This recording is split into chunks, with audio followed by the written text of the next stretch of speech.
গ্রামের 90% লোক বাড়ির ফাউন্ডেশন করতে গিয়ে মারাত্মক কিছু ভুল করে বসেন, আর তার ফলেই বাড়ি তৈরির কিছুদিন পরেই ফেটে যায় বাড়ির 5 ইঞ্চি 10 ইঞ্চি দেওয়াল। তো আমরা যে সঠিক তথ্যগুলো আপনাদের দেব, এখানে 16 কলমের উপর তৈরি করা হচ্ছে 1890 স্কোয়ার ফিটের 4 রুমের একতলা বাড়ি। কত কেজি রড লাগছে, কিভাবে ফাউন্ডেশন সঠিকভাবে করা হচ্ছে, আর সঠিক কিছু গাইড নিয়েই আজকের এই ভিডিওটি। ওয়েলকাম এভরিওয়ান, আসসালামু আলাইকুম।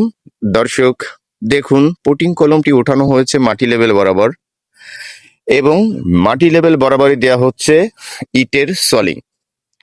তো এভাবেই পুটিং কলম মাটি লেভেল বরাবর ঢালাইয়ের পর যদি আপনি এমনভাবে সলিং দেন মাটি লেভেল বরাবর, আর বোরাজি কমপ্লিট করে এই বোরের ভিতরে আপনি একটা করে গুণতার ব্যবহার করে যদি গুটকা ছাড়া বিমের শাটার করে বিমটি 10 বাই 12 ইঞ্চি ঢালাই করেন, তো ফাউন্ডেশনের স্থায়িত্ব অনেকটাই বেড়ে যায়।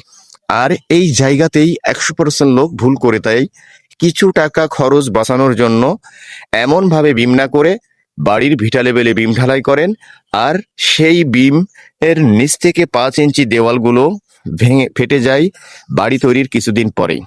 তাই সঠিক কাজ আর নিখুঁত পরিকল্পনায় বাড়ির কাজ করার সবাই চেষ্টা করবেন, আর তা না হলে টাকার মানে টাকা খরচ হবে, বাড়ির কাজ পারফেক্ট হবে না।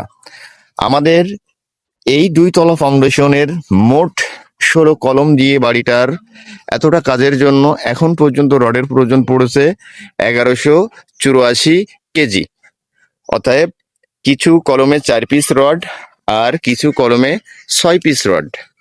তো এখানে রড লাগছে আমাদের 64 কেজি, আর এখানে রড লাগছে আমাদের 80 কেজি। তো এই মোট 64 কেজি 80 কেজি রড অ্যাডজাস্ট করলে এভারেজ আমরা 74 কেজি করে প্রত্যেকটি কলমে রড ধরছি। তো সেই ক্ষেত্রে এই 16 কলমের স্ট্রাকচারের এতটা কাজের জন্য আমাদের রডের প্রয়োজন পড়েছে মাত্র 1184 কেজি। আর বেজের সাইজ আমরা রাখছি মাত্র 4.5 ফিট বাই 4.5 ফিট কাঠের শাটার করে বেসটি ঢালাই দেওয়া হয়েছে 14 ইঞ্চি। তো এই প্রজেক্টটা আমাদের চলছে মুংলাপোর্ট। তো ভবনটার যে কাজগুলো করা হচ্ছে খুবই নিখুঁতভাবে। বাড়ির ফাউন্ডেশন করার সময় এমনভাবেই মোট কাজগুলো করার চেষ্টা করবেন, আর 2 টাকা বেশি দিয়ে হলেও সবসময় একজন দক্ষ মিস্ত্রি দিয়ে বাড়ির কাজ করবেন।